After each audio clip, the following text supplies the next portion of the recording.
पत्रकार साथीहरू, सर्वप्रथम म तपाईहरु सबैलाई हार्दिक धन्यवाद दिन चाहन्छु। नेपालको कम्युनिस्ट आन्दोलन अर्थात् नेपाल कम्युनिस्ट पार्टी नेकपाको 7 दशक लामो इतिहासमा अहिले जे घटना भइरहेको छ यो अत्यन्त दुर्दान्त र अत्यन्त अकल्पनीय स्थिति हो। हामीले जुन बेला पार्टी एकीकरण गर्यौं त्यो एकीकरण गर्दाका बखत विगतका सम्पूर्ण फुटका श्रृङ्खलाहरूलाई समाप्त गरेर अब उपरान्त नेपाल कम्युनिस्ट पार्टी एकताबद्ध भएर अगाडि बढ्छ र हामी राष्ट्रिय स्वाधीनता, स्वतन्त्रता, अखण्डता र नेपाली जनताको स्वाभिमानलाई उच्च पारेर नेपाली जनतालाई समृद्धिको मार्गतर्फ अग्रसर गराउँछौँ भन्ने कुरा स्वयं वर्तमान प्रधानमन्त्री र त्यो बेलाका नेकपाका अध्यक्ष केपी शर्मा ओलीजीले प्रतिज्ञा गर्नुभएको थियो। तर उहाँ त्यो प्रतिज्ञामा टिक्नु भएन। हामीले सुरुदेखि नै उहाँलाई हाम्रो राष्ट्रको हितसँग अमिल्दा कामहरुतर्फ उहाँहरूको ध्यान आकर्षण गरायौं। म तपाईहरुलाई अलिक पुरानो कुरातर्फ लैजान्छु। जुन बेला उहाँ प्रधानमन्त्री भइसक्नु भएको थिएन, आम निर्वाचन सम्पन्न भएर अब पार्टीले यदि उहाँलाई संसदीय दलको नेतामा चयन गरेको अवस्थामा उहाँ प्रधानमन्त्री हुने कुरा लगभग निश्चित थियो। त्यो बेलामा उहाँ पार्टीसँग कुनै सल्लाह नगरी एउटा देशको त्यो नेताले गर्नुहुने काम उहाँले भारतीय विदेश मन्त्रीलाई आमन्त्रण गरेर त्यहाँबाट सुरु गर्नुभयो। कूटनीतिक क्षेत्रमा त्यसको आलोचना भयो। त्यसपछि उहाँले एसिया प्रशान्त क्षेत्रको नाममा सोल्टी होटलमा एउटा विदेशी महिलाले आयोजना गरेको कार्यक्रममा जो होली वाइन भनेर चिनिन्छ, उहाँ 4 दिनसम्म त्यो होटलमा बस्नुभयो। त्यो नेपालको लागि, नेपालको स्वाभिमानको लागि अत्यन्त अशोभनीय र आपत्तिजनक कुरा थियो। हामीले त्यस्तो नगरौँ भनेर हामीले उहाँलाई भन्यौँ। त्यसपछिका दिनहरूमा पनि उहाँले आफ्ना त्यस्ता खालका क्रियाकलापहरू बन्द गर्नु भएन। अर्को उदाहरणको रूपमा भारतीय चलचित्र कर्मीहरूलाई त्यहाँको एउटा कम्पनीले त्यहाँको चलचित्र उद्योगमा योगदान दिए बापत दिनुपर्ने स्याबासी अर्थात् तकमा उपहार नेपाली जनताको 1.5 अरब रुपैयाँभन्दा बढ्ता राजस्व खर्च गरेर काठमाडौँमा उहाँले आयोजना गर्न खोज्नुभयो। त्यसको व्यापक विरोध भयो। हामीले उहाँलाई पार्टीभित्र ध्यान आकर्षण गरायौँ, त्यो रोकियो पनि। त्यसको साथसाथै हाम्रो देशमा जुन भारतबाट आयात हुने अर्थात् चीनबाट आयात हुने तरकारी फलफुलको कुरा छ, त्यो विषादी परीक्षण गरेर मात्रै नेपाली जनताले त्यसको उपभोग गर्न पर्छ भन्ने नागरिक समाजको पहिलेदेखि भनाइ आएको छ। अहिले पनि त्यो भनाइ छ। तत्सम्बन्धमा हामीले ध्यान आकर्षण गरायौँ। उहाँले त पहिले भन्नुभयो कुनै पनि देशले भनेको छैन, क भन्यो हामीले रोकेको छैनौँ भन्नुभयो। तर पछि त्यो कुरा प्रमाणित भएपछि राष्ट्रका सामु उहाँले माफी माग्नुभयो। त्यो घटना यी मैले विगतको कुरा किन भने कोट्याएको भने उहाँ आजकल के भन्नुहुन्छ भने मलाई काम गर्न दिएन भन्नुहुन्छ। हो, उहाँलाई यस्ता देशको हित विपरीत, जनताको हित विपरीत काम नगर्नुहोस् भनेर हामीले सचेत पारेको कुरा साँचो कुरा। काठमाडौँमा अर्को म तपाईँलाई उदाहरण दिन्छु। यहाँ बिमस्टेकको शिखर सम्मेलन भयो। त्यो शिखर सम्मेलन बिमस्टेक भनेको यस्तो संस्था हो जसले यसका सदस्य राष्ट्रहरूको बिचमा आर्थिक सहयोगको लागि काम गर्छ। तर उहाँले संयुक्त सैनिक अभ्यास भारतको पुणेमा गर्ने कुरामा सहमति जनाउनु भयो। त्यसको संसदमा विरोध भयो। अन्तर्राष्ट्रिय सम्बन्ध समितिले आपत्ति जनाए। देशका बुद्धिजीवी, कूटनीतिक सबैले आपत्ति जनाएपछि उहाँहरूले रक्षा मन्त्रालयमा निर्णय गरेर, मन्त्री परिषदमा निर्णय गरेर नेपाली सेनालाई टोली पठाउन ठिक्क पारेको कुरा बदर भयो। हो, त्यसमा हामीले रोकेको भनेकै। त्यसपछि हामीले हाम्रो लिम्पियाधुरा, लिपुले, कालापानी क्षेत्रमा जहाँ भारतले लामो समयदेखि अतिक्रमण गरेको छ, त्यो अतिक्रमणको विरुद्धमा तपाईँहरूले उच्च स्तरमा कुराकानी गर्नु पर्यो हामी भन्दै थियौँ।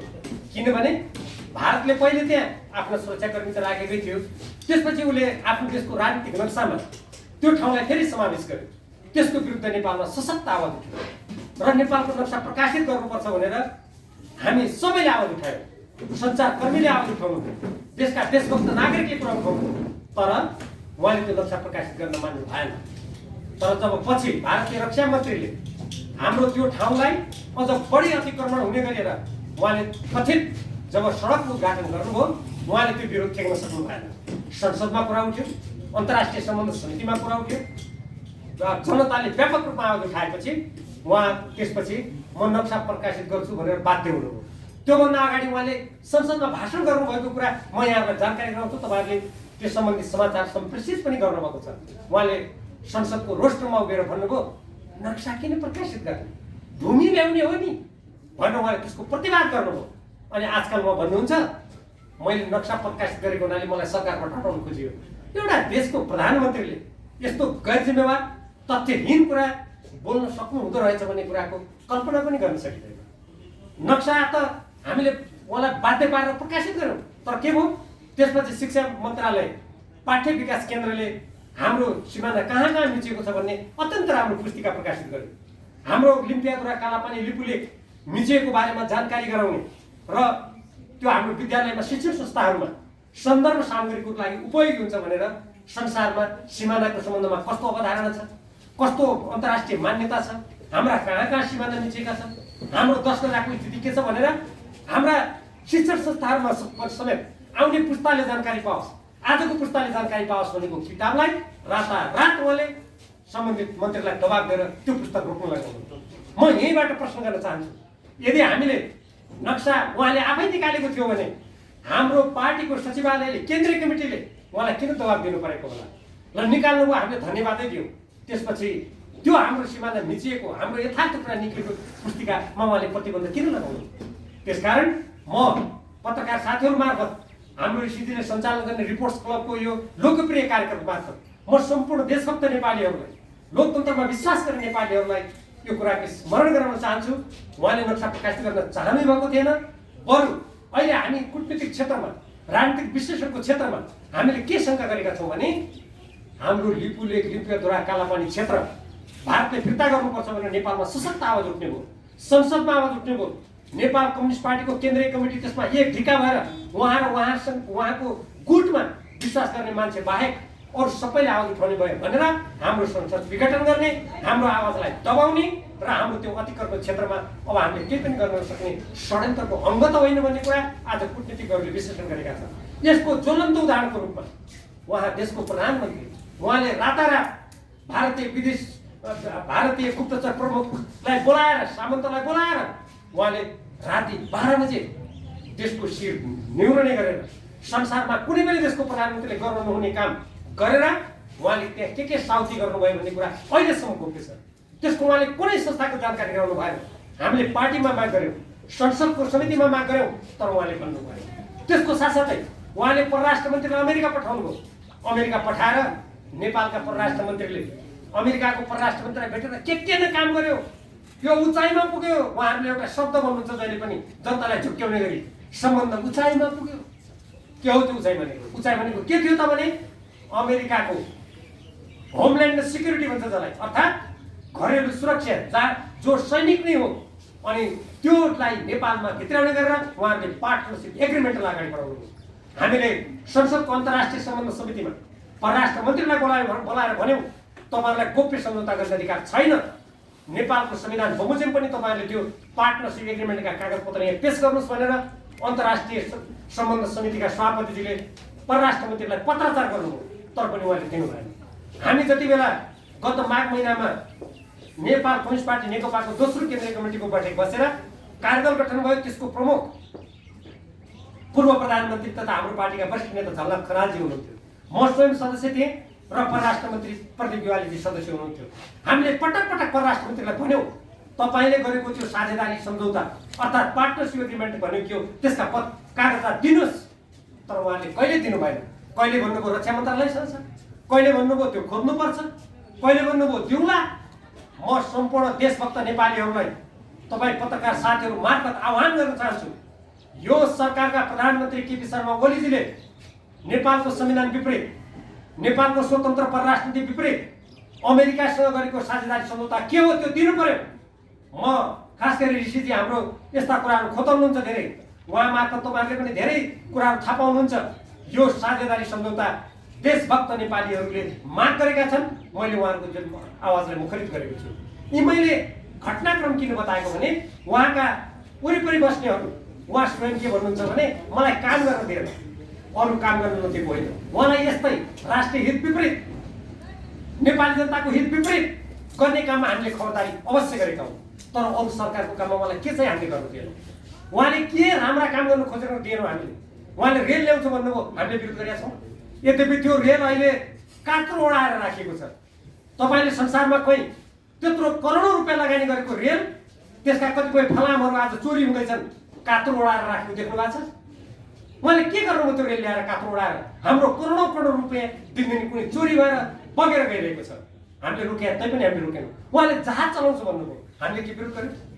उहाँले त्यसपछि गएर काठमाडौँलाई हामी एकदम मेट्रो रेल चलाउँछु भन्नुभयो, हामी आकाशे रेल चलाउँछु भन्नुभयो, हामी कसरी विरोध गर्यौँ? उहाँले रातारात म झिलिमिली पार्छु भन्नुभयो, हामीले विरोध गर्यौँ। हामीले कुनै पनि देशको लागि जनताको लागि गर्ने काममा हामीले विरोध गरेका छैनौँ। निजगढ विमानस्थल बनाऊ भनेकै छौँ, पोखरा विमानस्थल बनाऊ भनेकै छौँ, भैरवा विमानस्थल बनाऊ भनेकै छौँ, तर हामीले त्यस्ता कुराको अवश्य विरोध गरेका छौँ, अहिले पनि गर्छौँ।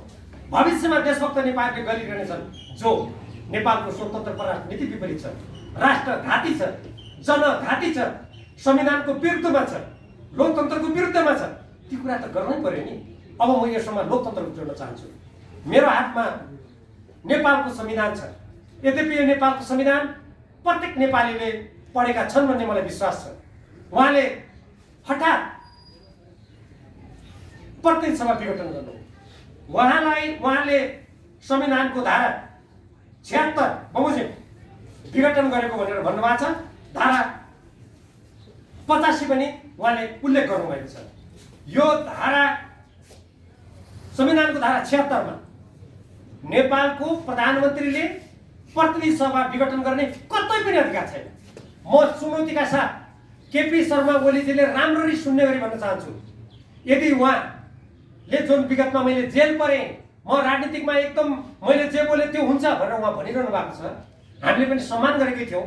उहाँ पनि एउटा जिल्लाबाट जितेर आउनु भएको एउटा निर्वाचन क्षेत्रबाट, उहाँ कुनै देशभरिबाट प्रधानमन्त्री प्रत्यक्ष निर्वाचित होइन, हामी पनि एउटा निर्वाचन क्षेत्रबाट जितेरै आएको। अझ उहाँले त एउटा अर्को आफू हारिन्छ कि भनेर अर्को कुनै पार्टीसँग साँठगाँठ गरेर जसलाई उहाँले विगतमा प्रतिक्रियावादी भन्ने गर्नुहुन्थ्यो, उहाँले उम्मेदवार बनाएर आफ्नो जित सुनिश्चित गर्नुभएको थियो।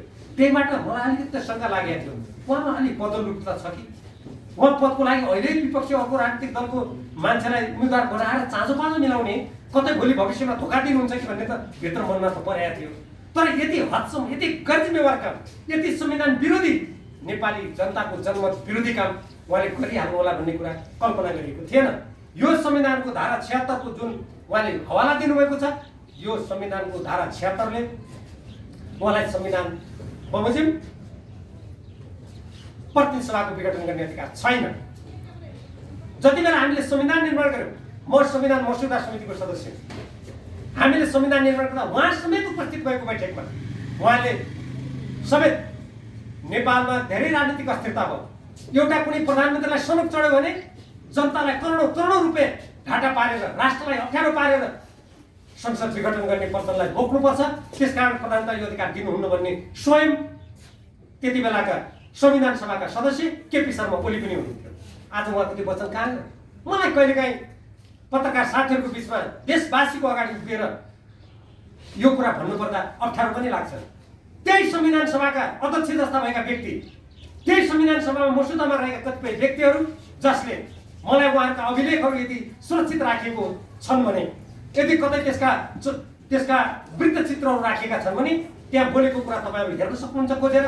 उहाँहरूले भन्नुभएको थियो यो राजनीतिक अस्थिर अवस्थालाई समाप्त गर्नको लागि अब नेपालको कुनै पनि प्रधानमन्त्रीले संसद भङ्ग गर्न सक्दैन, प्रतिनिधि सभा भङ्ग गर्न सक्दैन। उहाँहरूका ती वचनहरू के सजिलै परिवर्तन भएर गइसके कि उहाँहरू अवसरवादको बाटोमा लाग्नु, कि गुटको स्वार्थले आँखा बन्द भएर उहाँहरू देश देख्न छोड्नुभयो, समाज देख्न छोड्नुभयो, जनता देख्न छोड्नुभयो र अन्तर्राष्ट्रिय जगतले के होला के भन्ला भन्ने लाज घिन पचाएर आफ्नो निहित स्वार्थको लागि आज राष्ट्रलाई सङ्कटतर्फ धकेल्नुभयो भन्ने प्रश्न उठ्छ। अर्को कुरा, एक त नेपालको संविधानको धारा 85 को जुन उहाँले उल्लेख गर्नुभएको छ, 85 को त सन्दर्भै छैन र यो 76 संविधानको धारा 76 मा के व्यवस्था छ भने जबसम्म संसदमा वैकल्पिक व्यवस्था हुन्छ, जबसम्म प्रधानमन्त्री बन्ने सम्भावना हुन्छ, तबसम्म प्रधानमन्त्री विघटन गर्न पाउँदैन। उदाहरणको लागि निर्वाचन भयो, निर्वाचनमा मान्नुहोस् कुनै दलले बहुमत ल्याएन, बहुमत नल्याउने अवस्थामा त्यसपछि सबैभन्दा ठुलो दललाई त्यो अधिकार जान्छ। त्यो पनि नसक्ने अवस्था भयो भने संयुक्त कुनै दल या कुनै व्यक्ति जसले त्यो बहुमत प्राप्त गर्न सक्छ, निज प्रधानमन्त्री हुन सक्छ। त्यो पनि भएन भने मात्रै सरकार बन्ने कुनै पनि सम्भावना भएन भने मात्रै त्यो विघटन हुन कल्पना यो संविधानमा गरिएको छ। र यो संविधानले यो लेख्दा यसमा हस्ताक्षर गर्ने व्यक्ति केपी शर्मा ओली पनि हुनुहुन्थ्यो। हुन त यस्तो झुट बोल्ने प्रधानमन्त्रीलाई, ढाँट्ने प्रधानमन्त्रीलाई हुन त यस्तो कानुनले के गर्ला र? म किन मैले झुट र ढाँटको कुरा गरेको भने हाम्रो थाई कमिटीको बैठक बालवाटारमा बसिरहेको थियो 1 गते पुस। त्यही दिन हामीले उहाँले हठात संविधानको अर्को प्रावधान, संवैधानिक परिषदको प्रावधानमाथि हमला गरेर उहाँले अचानक अझ फेरि त्यसलाई संशोधन गर्न विधेयक ल्याउनु हो। जुन प्रकारको उहाँको विधेयक गत वैशाख 8 गते स्वयं उहाँले फिर्ता लिनुभएको थियो। हामी कल्पना गरौँ, म देशवासीलाई पनि भन्न चाहन्छु पत्रकार साथीहरू मार्फत, कस्तो देशको प्रधानमन्त्री हो जसले गत वैशाख 8 गते यो अब सबैले जनताले विरोध गरे भनेर फिर्ता लिनुभयो। त्यही विधेयकलाई उहाँले पुस 1 गते ल्याउनु। अर्को उहाँले पुसको यो मक्सिरको अन्तिममा उहाँले फेरि त्यो ल्याउनु। हामीले पुस 1 गते 83 जना प्रतिनिधि सभाका सदस्यहरूले राष्ट्रपति कार्यालयमा समावेदन दियौँ। त्यसमा म स्वयं, हामी 2 जना प्रतिनिधि सभाका सदस्यहरू मसहितको संलग्नतामा हामी राष्ट्रपति कार्यालयमा दर्ता गर्न गयौँ। म राष्ट्रपतिलाई प्रश्न गर्न चाहन्छु, राष्ट्रपति कार्यालय भनेको प्रतिनिधि सभाका 83 जना सदस्यहरूले यो नेपालको संविधान बमोजिम समावेदन दिन गएपछि उहाँ दर्ता गरिदिनु भन्ने उहाँ संवैधानिक राष्ट्रपति हो कि? उहाँ केपी शर्मा ओलीजीको मात्रै राष्ट्रपति हो कि? उहाँ एउटा कुनै गुटको मात्रै राष्ट्रपति हो कि?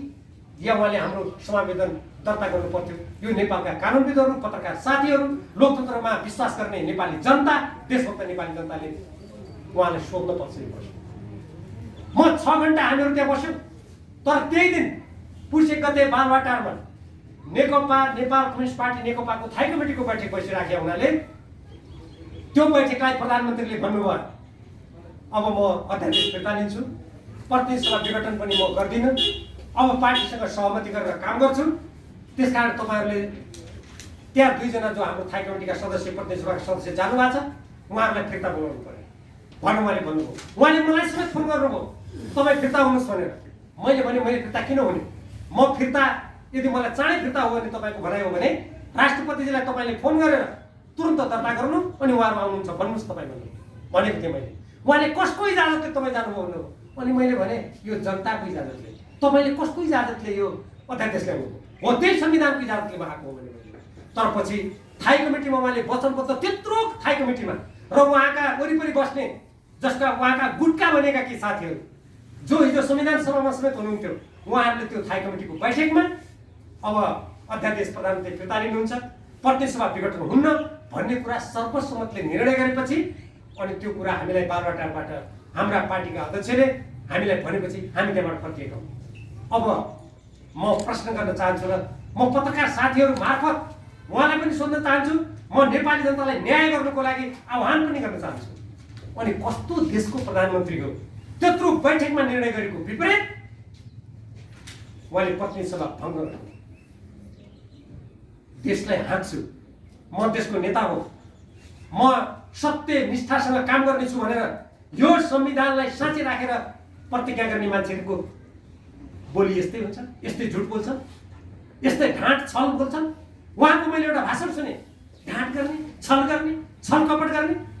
म विनम्रतासँग सोध्न चाहन्छु, जो व्यक्तिले केन्द्रीय कमिटीमा दिएको वचन, गरेको निर्णयलाई उल्लङ्घन गरेर जसले प्रतिनिधि सभा विघटन गर्छ, त्योभन्दा जाली अरू कोही हुन सक्छ दुनियाँमा? म जनतालाई छुट्याउनको लागि आह्वान गर्न चाहन्छु। अर्को यसै सन्दर्भमा म यो अपानी 5 देखाइरहेको छु तपाईँलाई। यो भदौ 26 गते नेपाल कम्युनिस्ट पार्टी नेकपाको थाई कमिटीले निर्णय गरिसकेपछि यहाँहरूले क्यामेराको फोकस लगाउनुहुन्छ भने फोकस लगाउनको लागि म अनुरोध गर्छु। यहाँ तपाईँ देख्नुहुन्छ केपी शर्मा ओली अध्यक्षको हस्ताक्षर छ, यतापट्टि पुष्पकमल दाहाल प्रचण्डको हस्ताक्षर छ।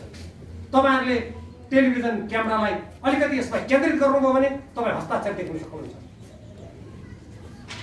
संसारको कुनै पनि इमानदार नेता, जनताप्रति उत्तरदायी, यो दलीय व्यवस्थामा पार्टीप्रति उत्तरदायी, संसदप्रति उत्तरदायी व्यक्तिले आफैले गरेको हस्ताक्षर विरुद्धमा जान सक्छ। राजनीतिमा नैतिकताको धेरै ठुलो अर्थ हुन्छ। नेपाली जनताले हामीलाई जुन बेला नाकाबन्दी थियो त्यो नाकाबन्दीमा उभिएको हुनाले त्यति बेला उहाँको मन्त्री परिषदमा म पनि रक्षा मन्त्री प्रधानमन्त्री थिएँ, अरू ठुल्ठुला नेताहरू पनि हुनुहुन्थ्यो। हाम्रो संयुक्त प्रयासबाट हामीले नाकाबन्दीको सामना गर्यौँ, हट्यौँ। जनताले हामीलाई मत दिए, भरोसा गरे। तर आज जब बहुमत प्राप्त भयो, निर्वाचनको घोषणापत्रको कुनै अर्थ छैन। मैले जे गरेँ मलाई लाग्छ जङ्गबहादुर राणाले पनि त्यस्तो गरेन। जसले जङ्गे पिलर खडा गरेको थियो, जसले बेलायतमा धेरै नेपालबाट कोसिल लिएर जाँदा बेलायतले धेरै दिनु खोज्दा म त्यसरी सबै चिज सोहोरेर जाने मान्छे होइन भन्यो भनेर इतिहासमा लेखिएको छ। अर्थात् जङ्गबहादुर पनि कतिपय कुराहरूमा मैले जे गरेँ त्यति गरेँ भन्ने कुरामा अलिक कमै रहेछ। अनि यस्तो हस्ताक्षर गरेको कुराको विरुद्धमा उहाँले, म यसमा तपाईँहरूलाई एउटा कुरा पढेर सुनाउन चाहन्छु। अलिकति मैले यो धेरै संवेदनशील कुरा छ। हामीले भदौ 26 गते त्योभन्दा अगाडि जुन कार्यदल गठन भएको थियो, म त्यो कार्यदलको सदस्य थिएँ। हामीले सहमति गऱ्यौँ अब उपरान्त उहाँ दुईटै पदमा बस्नुहोस् भनेर हामीले पार्टीको अन्तर्गतको समाधान गऱ्यौँ। एउटा नागरिकको लागि देशको प्रधानमन्त्री र एउटा पार्टी सदस्यको लागि पार्टीको अध्यक्षभन्दा ठुलो पद के छ? उहाँ भन्नुहुन्छ, केही साथीहरू तिरक्त हुनु भएन, म उहाँलाई प्रश्न गर्न चाहन्छु। उहाँले पार्टी अध्यक्ष र प्रधानमन्त्री हुँदाहुँदै नेपालको कम्युनिस्ट पार्टीको भविष्यलाई अन्धकारतिर धकेल्ने गरी, राष्ट्रको भविष्यलाई खेलवाड गर्ने गरी उहाँले त्यो प्रधानमन्त्री र अध्यक्षभन्दा ठुलो पद खोजेको के हो? अतृप्त त उहाँ देखिनु, किनभने उहाँले जनताले चुनेको प्रतिनिधि सभालाई विघटन गरिदिनु हो। हामी प्रतिनिधि सभाका सदस्यहरूको 5 वर्षसम्म जनताको सेवा गर्न पाउने अधिकारलाई खोज्नुभयो। त्योभन्दा महत्त्वपूर्ण र खतरनाक कुरा, आज कोरोना विषाणुको संक्रमणबाट देश आक्रान्त छ। कयौँ मानिसहरू दिनदिनै संक्रमित भइरहेका छन्। कति मान्छेहरू औषधि नपाएर मरिरहेका छन्। बेरोजगारहरू चिच्याइरहेका छन्। हाम्रा व्यवसायहरू चौपट छन्। शिक्षण संस्थाहरू खुलेका छैनन्। उहाँका अर्थमन्त्री विगतमा एकजना हुनुहुन्थ्यो जसले एमसिसीसँग सम्बन्धित सम्झौता संसदमा विचाराधीन रहेको बेलामा संसदको विशेषाधिकारलाई हनन गरेर नेपाल राष्ट्रलाई घात गर्ने गरी उहाँले गोप्य रूपमा कार्यान्वयन सम्झौता गर्नुभयो। तिनी अर्थमन्त्रीले भन्नुहुन्थ्यो हामीसँग पैसा कम छ, अर्का अर्थमन्त्रीले भन्नुहुन्छ हामीसँग पैसाको अभाव छ। अनि उहाँहरूले अवधि नपुग्दै नेपाल जस्तो देशमा 5 वर्ष लागि निर्वाचित भएको प्रतिनिधि सभालाई भङ्ग गरेर कोरोनाको उपचारसँग उहाँलाई कुनै चिन्ता छैन। हुन त देशको लागि औषधि उपचार ल्याउनुको लागि ओम्नी जस्ता भ्रष्टाचार काण्ड गर्नेको लागि त हुन त यसले के छोयो होला र? हुन त मैले कुरा उठाउनु पनि त्यति, यो कुरा उठाएको कुराले पनि यस्ता व्यक्तिलाई कति छुन्छ म आफै त्यसमा अलि मलाई संशय छ। तर पनि हामी नेपालीले भन्नुपर्छ, कोरोनाको यस्तो महामारी भएको बेलामा, देशको अर्थतन्त्रमा समस्या परेको बेलामा अनि प्रधानमन्त्रीले अर्बौं रुपियाँ खर्च गर्ने गरी हठात वैशाख महिनामा चुनाव गर्न यो कुन देशको हित गर्न खोजेको? कसको इसारामा काम गर्न खोजेको? कतै बालवाटारमा राति आधा राति आउने पार्टीको विदेश विभागलाई थाहा छैन, पार्टीका नेताहरूलाई थाहा छैन। सरकारले कुनै पनि पार्टीको व्यक्तिलाई आमन्त्रण गर्दैन। पार्टीको व्यक्तिलाई आमन्त्रण गर्नु पर्यो भने पार्टीले गर्नुपर्छ, सरकारको मान्छेलाई आमन्त्रण गर्नु पर्यो भने सरकारले गर्छ। तर ती सम्पूर्ण कुरा मिचेर उहाँले एउटा विदेशी पार्टीको व्यक्तिलाई पनि रात बालवाटारमा गोप्य साउती गर्नुभयो। कतै यी पाइलाहरू नेपाल जुन स्वाभिमानका साथ उभिनु खोजेको थियो, नेपाल कम्युनिस्ट पार्टीले स्वाभिमानपूर्वक उभिनुको लागि आवाज उठाएको थियो, नेपाली जनताले साथ दिएका थिए, कतै त्यसलाई खतम पार्नको लागि त्यसमाथि प्रहार गरेको त होइन? यो गम्भीर प्रश्न नेपाली जनताले आज समीक्षा गर्नुपर्ने कुरा छ। मैले तपाईँलाई अन्तर्पार्टी त्यो निर्देशनको 5 को म अलिकति सानो कुरा म पढेर सुनाउँछु भनेको थिएँ। हाम्रो यसमा पद्धति संस्थागत प्रणालीलाई सबल तुल्याउने भनेर लेखेको छ। त्यसको सबभन्दा माथि भनेको छ, सम्बन्धित सबै नेता कार्यकर्ता सदस्यहरूलाई आफ्ना गल्ती कमजोरीहरूप्रति आत्मसमीक्षित र आत्मालोचित हुँदै भविष्यमा त्यस प्रकारका गल्ती कमजोरीहरू दोहोरिन नदिन निर्देशित गर्दछ। अतीतमुखी होइन, भविष्यमुखी भएर वर्तमानका चुनौतीहरूलाई व्यवस्था गरेर होइन, त्यसलाई सामना गर्ने सही निष्कर्ष र सार्थक योजनाका साथ अघि बढेर जनताले सुम्पेको अभावलाई पुरा गर्दै मुलुकको उज्जवल भविष्य सुनिश्चित गर्ने सङ्कल्प गर्दछ। केपीओलीजीको सही छ। आफैले लेखेको, आफैले सही गरेको कुरामा निष्ठा नहुने व्यक्तिले म देश चलाउँछु अनि म अब 50% बहुमत ल्याएर जान्छु भने योभन्दा हास्यास्पद तर्क केही हुन सक्दछ? र त्यस्तै गरेर यो विगतका अन्तर्गतहरू समाधान गर्नेदेखि लिएर अनि आन्तरिक विवादलाई कटुतापूर्ण र यदाकदा शत्रुतापूर्ण तहमा भट्काउन खोज्ने, पार्टी अनुशासनलाई गुट अनुशासन लिएर पार्टीलाई गुटले विस्थापित गर्न खोज्ने, गुटका अलग अलग बैठक बस्ने, निर्णय गर्ने र सार्वजनिक रूपमा आरोप प्रत्यारोपमा उत्रिने जस्ता गलत अभ्यासहरूलाई कडाइका साथ नियन्त्रण गर्ने र पार्टीलाई अनुशासित र पार्टीभित्रको बहस विवादलाई विधिसम्म र मर्यादा तुल्याउने प्रणोदक छ। केपी ओलीजीले यसमा गरेको सही, उहाँले लेखेको कुरा, उहाँले जिम्मा लिने कुरामा कुनै नैतिकताको महसुस गर्नुहुन्छ कि म प्रश्न गर्न चाहन्छु। त्यसबाहेक हेर्नुहोस्, यसमा एमसिसीको कुरा लेखिएको छ, यसमा उहाँले कार्यकारी अधिकार प्रचण्डजीलाई दिने कुरा लेखिएको छ र त्यसपछि अब विवादका सम्पूर्ण कुरा निराकरण गरेर पार्टीको निर्देशनमा चल्ने कुरा लेखेको छ। तर उहाँ त्यो पार्टी फुटाउनुहुन्छ। मदन भण्डारी जीवित हुनुभएको भए के भन्न ठान्नुभयो, के ठान्नुहुन्थ्यो होला? जहाँ उहाँसँग गाँसिएका व्यक्ति राष्ट्रपतिको कोठामा 83 जनाले हस्ताक्षर गरेर लिएको समावेदन दर्ता हुँदैन। अनि अर्को कुरा यसै सन्दर्भमा म तपाईहरुलाई यो अध्यक्षद्वयको कार्यविभाजन र कार्याधिकार स्पष्ट गर्ने, यसमा पनि केपी ओलीजीले सही गर्नुभएको छ। यहाँ लेखिएको छ, अध्यक्ष कमरेड केपी शर्मा ओलीले प्रतिनिधि सभाको यो कार्यकालभरि प्रधानमन्त्रीको जिम्मेवारी बनाएर सरकारलाई नेतृत्व गर्ने र सरकारको काममा केन्द्रित हुने। र अर्को कुरामा भनेको छ, अध्यक्ष कमरेड पुष्पकमल दाहाल प्रचण्डले कार्यकारी अधिकार सहित पार्टीका बैठकहरूको सञ्चालन, निर्णयहरूको कार्यान्वयन र समग्र पार्टी कामको जिम्मेवारीमा केन्द्रित हुने। अर्को कुरामा छ, अध्यक्षद्वयले पार्टी र सरकार बीचको आपसी सम्बन्धलाई संस्थागत रूपमा अघि बढाउन समन्वय गर्ने, सामूहिक नेतृत्व तथा व्यक्तिगत जिम्मेवारीको संस्थागत प्रणाली अवलम्बन गरेर सबल तुल्याउने। अनि केपी शर्मा ओलीजी अरूलाई अनुशासनहीन, अराजक भन्नुहुन्छ। उहाँले आफै हस्ताक्षर गरेको यो दस्तावेजले भन्छ उहाँभन्दा बढी अराजक, उहाँभन्दा बढी गुटगत, उहाँभन्दा बढी स्वार्थी सम्भवतः अरू मान्छे भेट्न गाह्रै पर्छ भन्ने कुरा यो दस्तावेजले प्रमाणित गर्छ। मैले त्यसरी यो दस्तावेज भने यो नेपाल कम्युनिस्ट पार्टीको विधान हो। अब उहाँले भन्नुहुन्छ म आधिकारिक हो। यो लोकतन्त्र, 1-2 दिन मानिसहरूलाई अम्ल ल्याउन सकिन्छ, ढाँट्न सकिन्छ, के तथ्य कुरामा सधैँ पर्दा हाल्न सकिन्छ? म तपाईहरुलाई यो नेपाल कम्युनिस्ट पार्टी नेकपाको विधानको धारा 60 यो पछि संशोधन भएर यो अलिकति तलमाथि परेको पनि हुन सक्दछ।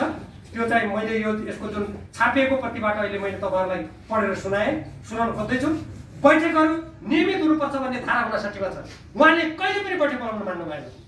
गत वैशाख 8 गते जब उहाँले संवैधानिक अध्यादेश सम्बन्धी संवैधानिक परिषद सम्बन्धी अध्यादेशबाट संशोधन गर्न खोज्नुभयो कानुन, हामी 20 जना थाई कमिटीका सदस्यहरूले लिखित रूपमा उहाँलाई बैठकको लागि आग्रह गर्यौँ, उहाँले मान्नु भएन। अनि जो व्यक्तिले पार्टीको बाध्यात्मक व्यवस्था चाहिँ कमिटीका 25% सदस्यले लिखित माग गरेको खण्डमा केन्द्रीय कमिटीको बैठक 1 महिनाभित्र र मातहत कमिटीको बैठक 15 दिनभित्र बोलाउनु पर्नेछ। अनि यस्तो नमान्ने व्यक्ति, यति अनुशासनहीन, यति अमर्यादित व्यक्तिको हातमा सरकार परेपछि यस्तो सङ्कट नआएर के हुन्छ? एउटा कुरा। दोस्रो, म तपाईहरुलाई उहाँहरू भन्नुहुन्छ यो हामीसँग केही सदस्य, उहाँहरूसँग 29% पनि सदस्य छैन केन्द्रीय कमिटीका। हामीले भर्खरै केन्द्रीय कमिटीको बैठक सम्पन्न गऱ्यौँ, तेस्रो बैठक, जसमा अत्यधिक ठुलो सङ्ख्यामा निर्वाचनमा आएको मात्र पहिलोचोटि हामीले निवेदन दिन जाँदा त्यसमा 287 जनाको हस्ताक्षर छ। हाम्रो यहाँ पछि त्यसमा थपिएको सङ्ख्या त 325 बढी छ। अब पार्टीको विधानको धारा 60 मा लेखिएको छ, बहुमतको निर्णय पार्टी निर्णय। एकताको राष्ट्रिय महाधिवेशन, अधिवेशन र बैठकहरूमा सबै विषयमाथि छलफल गर्दा जनवादी प्रक्रिया अपनाइनेछ।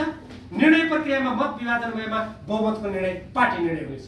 ख, निर्णयमा असहमत हुने सदस्यले आफ्नो असहमति सम्बन्धित एकताको राष्ट्रिय महाधिवेशन, अधिवेशन वा बैठक कक्षमा लिखित रूपमा प्रस्तुत गर्नुपर्नेछ।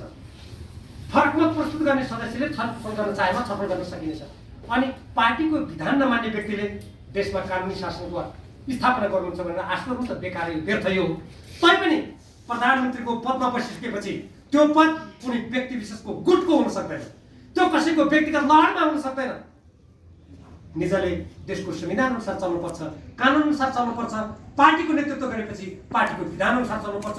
तर केपी शर्मा ओलीजीले यी सम्पूर्ण कुराहरू उल्लङ्घन गर्नुभयो, नाङ्नु भयो, त्यसको अपज्ञा गर्नुभयो र त्यसलाई कुल्चिनु भयो। र र अन्तमा गएर पार्टीको अनुशासनमा बस्नु पर्ला, विधि मान्नु पर्ला भन्ने लागेर उहाँ पार्टी फुटाउने जस्तो पार्टी माथि अपराध गर्ने कुकृत्यमा लाग्नु। सही कुरा यो। अब म पछाडि उहाँको विघटनको चाहिँ कुरा गर्छु। कुनै पनि देश उहाँ संसदीय व्यवस्थाको हवाला दिनुहुन्छ। यद्यपि हाम्रो यो प्रणाली अरू देशको संसदीय व्यवस्था जस्तो छैन। भारतमा समानुपातिक छ, बेलायतमा समानुपातिक छैन नि। हामीले आफ्नै खालको विशेषता युक्त हामीले प्रणाली अपनायौँ र यो प्रणाली संसदीय प्रणालीको मूल चरित्र यसमा हुन्छ भन्ने कुरालाई उहाँले पनि मान्नु भएको छ। यदि त्यो कुरालाई मान्ने हो भने कुनै पनि प्रधानमन्त्रीले संसद भङ्ग गरिसकेपछि भङ्ग गर्ने सिफारिसको साथसाथमा निजले राजीनामा दिनुपर्छ। यो न्यूनतम नैतिकताको कुरा हो। राजीनामा दिइसकेपछि राष्ट्राध्यक्ष वा राष्ट्रपतिले अर्को प्रधानमन्त्री नियुक्त नहुँदासम्म तपाईँले नै त्यो काम गर्नु भनेर भन्ने प्रचलन छ।